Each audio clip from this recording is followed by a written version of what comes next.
Reka nongere nkwisurize nanone mukunzi wa Brown Magazine. Ngiye ugusuhuza nitwa Avi Brown. Niba utarakora subscribe reka nkwibutse ko uyu niwo mwanya mwiza ubonye. Kora subscribe ubundi tuzajye dukomeza kubana mu nkuru zacu zitandukanye tugenda tukugezaho. Muri minsi hirya no hino mu Rwanda hakomeje kugenda hagaragara inkuru zitandukanye ziriganjemo ubusambanyi cyane cyane aho hagaragara abagenda baca inyuma abo bashakanye.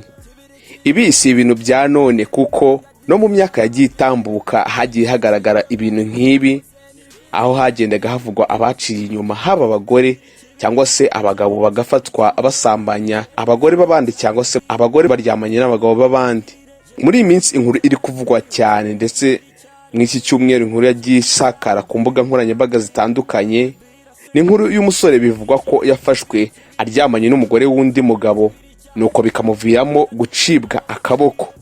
Nkuko mubibona ku mafoto rero uwo mugabo mubona aryamye mu bitaro biravugwa ko yafashwe ubwo yasangwaga mu nzu n'umugabo w'uwo mugore mureba wambaye ikanzu y'icyatsi barimo basambana.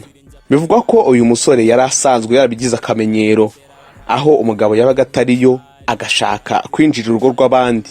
Murumva ko n'uwo mugore yabigizemo uruhare kuko ari wo muhaga karibu mu rugo.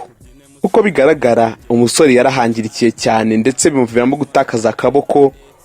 Murabona ko afite ibisebe mu ijosi ndetse no ku kaboko. Mu by'ukuri kwihanira ni icyaha gihanwa n'amategeko.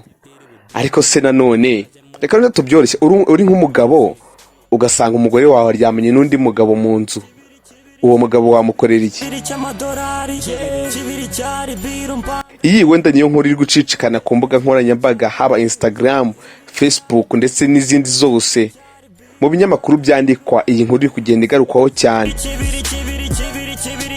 Nta makuru adasanzwe avugwa cyane kuri iyi nkuru ariko ikigaragara cyo nshaka ko tunavugaho nuko inkuru ni ukuri kandi siyo ya mbere igaragaza abaciye inyuma bashakanye, dore ko n'ibintu byakomeje kugenda byigaragaza ndetse bivugwa mu bitangazamakuru uko iminsi ishira n'indi gataha.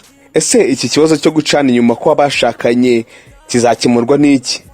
Dore ko hakomeje kugenda havugwa ubusambanyi mu ngo kuko byatangajwe na Madamu Immaculée ukuriye Transparency International Rwanda. Yigeze gutangaza ko umuryango ahagarariye wirirwa wakira ibirego by'abakozi bo mu rugo baba basambanyijwe na ba sebuja. Iki ni ikibazo gikomeje guhangayikisha umuryango nyarwanda ndetse kidafatiwe ingamba cyangwa se ngo abantu ubwabo ku giti cyabo bikosore byazafata indi ntera bikaba byagira ikibazo ku iterambere ry'umuryango.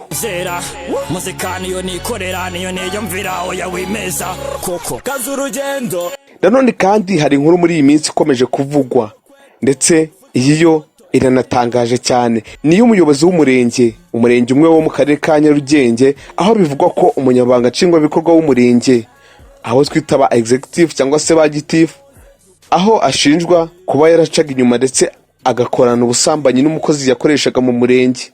Aya tugiye kubumvisha ni amajwi y'uwo muyobozi w'umurenge ari kuvugana n'uwo mugore amutakambira amubwira ko amerewe nabi amusaba ko bahura n'ubundi bagakora uko basanzwe babigenza. Babiri mu kabari barebana nk'abari ku buriri. Reka wenda tubumvisha amajwi.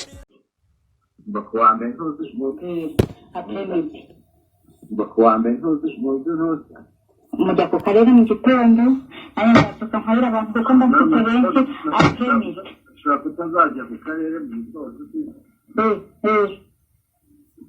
shari karama tagukunda n'ukuri hangana reba nawe nese reba nawe ndeza nawe yego wamfashije gito ejo ntaseretse nta bindi bintu by'ubutaka nuko tupanze kwambara premid byakonse rubambabariye kuko kunange cyaba bimvune kwambara premid wareka tugapanga neza ndashize seri hangana nzagushimisha pe nzagushimisha tugisanzurana nzagushimisha cyane aha sheri taramesheri wanjye nkunda ndangoye shuti yangoye wumva ko bingoye cyane ndabyumva nanjye kwambere nzakoresha uko nshoboye nguha amasaha nkane guhobere nkujyane mu gituza nkunda sibyo amasaha nkane ane sheri wambabariye ko ngukunda nayiwe ndakunda nagakunze wakigomwe koko nza kumva yewe wakigomwe kubera kera ntabwo ariko nahita nica gahunda hano mu rugo kandi umugabo yandeba nabi.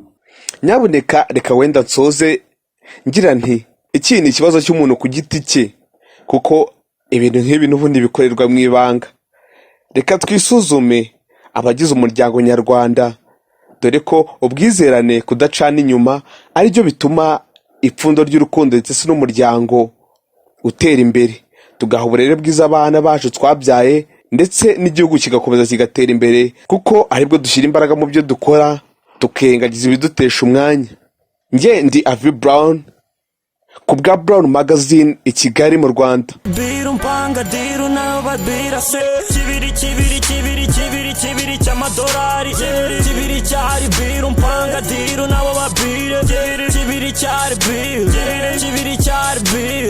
kibiri cyari biru mpanga diru nabo babire kibiri kimaze ibyumweru bibiri niko z'ubwo buriri kibiri Kigali musiri njapare nkarara mu kabari ubundi mu pari na shera arahari ibihari byo ni hatari dare ziraharura remo ndamu club ni buri tayari musinde musunde mubyine musimbe nge sindi buraraha hapana ubu mfite morale sikeka ko ndinde ndemba kika nge kundi mubumbe nge nacitse na gukora imbu beka mbupfutse nzikora ibusumbe iyi beat iri budunde kumbe muraje muyikunde kwapazo G